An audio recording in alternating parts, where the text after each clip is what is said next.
What is going on, guys? This is All Gaming with my review of the Not Too No Taizai or 7 Deadly Sins episode 6. And this episode, it was actually pretty simple. Now, it picks off from last week where we have Meliodas and Diane. They are, of course, under hypnosis, and they believe that each other are holy night. And we see now that like Hawk and Elizabeth, they have no choice but to watch onward because right now, what can they do? They are powerless when you compare them to the 7 deadly sins. But we see now that when Elizabeth, when she goes out to them, we see now that there was at one point where they actually snapped out of it, and that right there was cool. But we see now that this little kid who had like this staff in his hand, and he had this bell as well. Whenever this like bell would like move or make this sound, we see now that immediately they will fall back into the hypnosis. But we do see now that even though when this kid was pretending to be scared, we have Elizabeth trying to calm him down and reassure her father that she'll protect them no matter what, even with her own body. But then we have Freya, who we all know is that bug chick. She come out there as well, and we see now that like this kid, he was like acting so scared, and that right there, like annoyed Freya. We see now she actually made this like tornado of bugs. I think it was called the Storm Rondo. I'm probably saying that wrong, but we see now that all these bugs, like in this like tornado fashion, they like surround this kid, and yet we never see a scratch get on him. But we have Elizabeth actually risking her life and her body. She like goes in there and she protects this child, and not only that, we see her actually get all cut up, but she was still acting strong, and that right there I can respect. Elizabeth, even though she like falls for all these tricks, and we see her get so beat up, she's actually a pretty strong female because she will go out there and she will put herself in danger, and if that means to protect someone. But we see now that this little boy, he was no child at all, and in fact he was actually ruined. The holy night, a weird thing. This guy was ruined, and we see now as long as this bell will like make sound, or actually connected to their staff, like Meliodas and Diane, they will like continue to be in this hypnosis. But I will say, their fight though, even though we didn't see much like we did last episode, their fight was like still pretty decent for the most part. But we see now that like Ruin, even though Elizabeth was the princess, this guy did not care at all, because at one point he like picked her up by her hair and they like kneed her right in the stomach, and that right there was brutal. And we have Hawk here trying to be like a tough guy, and he charging there like knowing damn well he can't do much, and he actually gets like taken out in one hit when like Ruin here his Hawk in the head with his staff. We just see like all this blood coming out. But then we have Elizabeth getting back up, trying to get Ruin to turn her friends back to normal. And we see that this time when we like hit her with the staff, Elizabeth here had a plan, and she actually got the bell, and that right there was impressive, even though it caused her to get so messed up. So like I said, Elizabeth, I have respect for her, because even though she is powerless in a sense, she is still fighting, and that right there was awesome. But we have Ruin here, who just like so like ticked off now. He like charged in there thinking that he could kill her, and we have Meliodas coming in there with that save. And if you notice, Meliodas, whenever he was like holding on to Ruin's armor, it would start to dent. So that right there shows how strong he is. That even though you're not fighting him, like the sheer fact that he was able to hold this guy back and dent his armor like that. That right there, was pretty cool. But now we see that where Meliodas was tending to Elizabeth and kind of like ignoring Ruin, he hated that. And we see now that like Ruin, like he said whoever like strikes first, like they'll get the win or something like that. But when he went in there, even though he was attacking Meliodas, it definitely didn't last for long, because we had Meliodas not only turning the tables on him, but he also sent him all the way flying to the prison, and that right there was like awesome as well. But we see now that Ruin here, this guy was just way too overconfident, and even when like Meliodas, punched him in the stomach and broke his armor around his torso, Ruin was like still acting, like very cocky, and we see now that this guy, even though he can kind of harden his body, because we did see that his skin, it did get, a bit bulkier and definitely a lot more darker. Meliodas, like still punched him once, and that really took him out, because we see now that this punch not only did like cave in his stomach, but you just see all this blood coming up from his helmet, and that right there, pretty much killed him, I'm sure, because the reason why, Meliodas went this far is because Ruin hurt Elizabeth. And of course, Elizabeth is very important to Meliodas, so that right there is the one thing that like he shouldn't have done. But now we have all of these knights running off, because obviously there is no way they can even touch Meliodas, especially when he just took out Ruin like that. But then we have Freya, who was like left behind, and now Diane had to like deal with her. But then we go into the prison, where we have Jude and Ban, and we see now that the only reason why Ban here allowed these knights, to capture him in the first place and torture him like this, is because he had wanted to feel pain that would like make him, like truly feel alive. And now knowing that the captain and the other sins are now out there, possibly, like gathering again, he wanted to see what will happen. And so not only did he take out the like metal spike that like Jude put in him, he also stuck it into Jude's body as well. But now we see now that like Jude here, he thinks that the 7 deadly sins will like once again try to overthrow the kingdom. And Ban was like acting like if Jude was saying if that right there was the case, then like every holy night will declare all out war on the 7 deadly sins, and that right there is pretty much where Jude died at. But then we go back to Diane versus Freya, what was like pretty much a one-sided battle.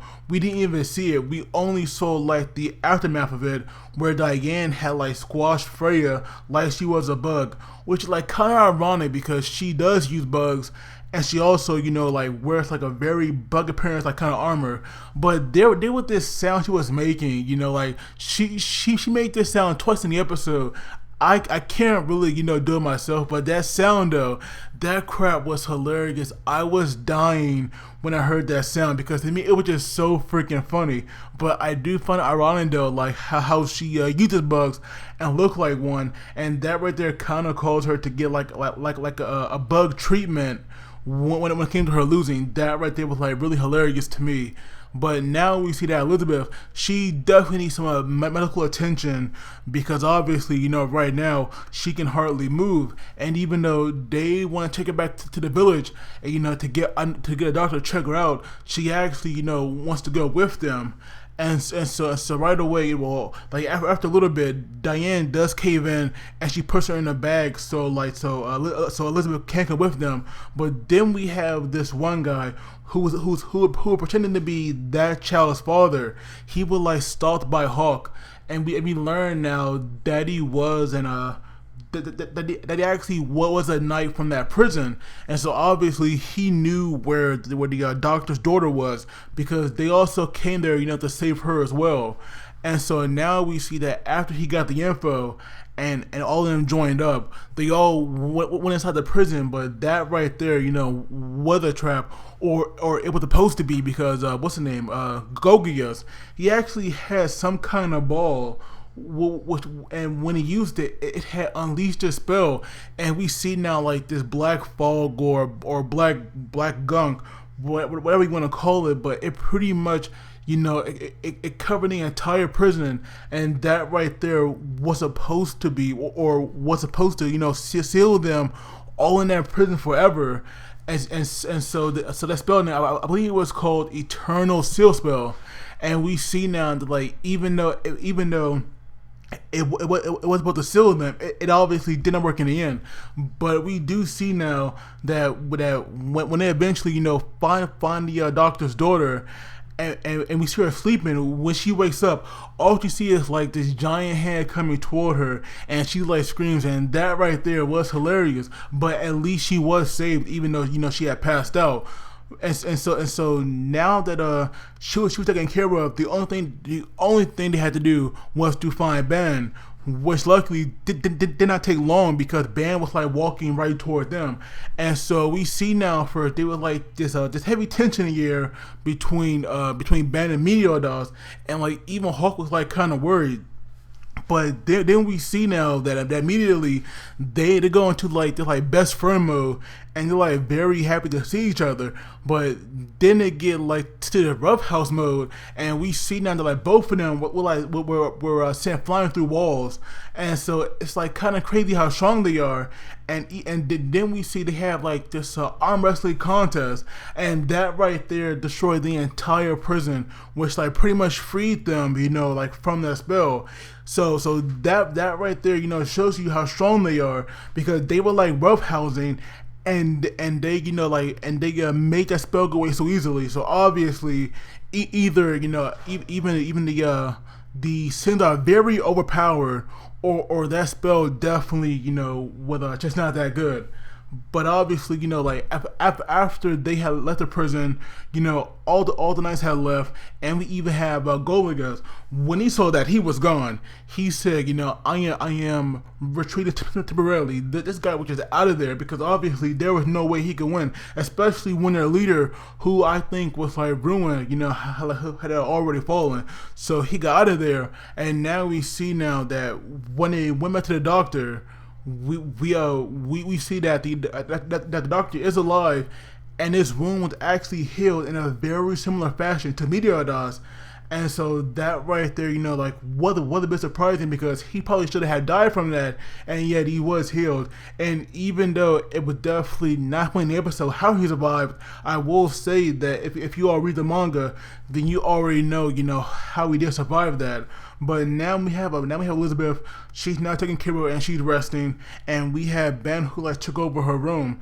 But now we have the doctor, making a meal for them, because that right there is the way that he's going to repay them. And so now we see now that they were all celebrating, and we have Ben now who like wearing the clothes that he stole from someone, and now that him and Elizabeth like introduced, we have like this hilarious scene where like Ban had no idea that like Hawk could talk, because all this time, Ban here, he was not counting Hawk as a person, or as a member of the party. And so that right there was like getting Hawk upset, and he was talking to Ben, but Ben had no idea that the pig can talk. But when he realized it and freaked out, I was definitely like laughing at that. But then we see now that Ban here, he actually thought that the pig was like King, and that he got cursed and turned into a pig. And if that right there, was true, that right there would just be so messed up. But then obviously that right there is not the case, and we see now that they were all celebrating, and we have this like nice touching scene where we have Diane and Elizabeth. They were like actually bonding, and now they're like on a first name basis. And it's definitely nice to see how Diane was like jealous and a bit mean to her at first, but now they're like friends, and Diane has no problem at all fighting for her, because Elizabeth had definitely earned that right. So that right there I did like. But then out of nowhere we get like this meteor shower, or not meteor, like a shooting star shower, and it's like all these stars falling from the sky, and they're like crossing paths with each other, and that right there, it supposed to signify some like dreadful omen, like a war's gonna happen. So who knows, so who knows how grim it's gonna look in the future, because obviously with like all those shooting stars, it is definitely hinting at something, but we have no idea what it is yet, at least anime wise. But then at the end, we have Gil Thunder talking to someone, and it turns out that person was King. King is alive now, but like from his posters, he looked nothing like that. King, my bad, not kid. King here actually looked like a small child. So I'm pretty sure people are wondering, what's like going on with that. But the episode itself, it was good. We had like a pretty decent fight. We had some decent fights, even though they went by very quickly. We had some good story progression, and we saw King. And of course, we had some nice, touching, bonding moments with our characters here.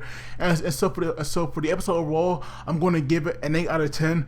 But of course, I would love to get your guys' thoughts on this. But as always, don't forget to like the video and subscribe. And you guys take it easy. I will see you all next time.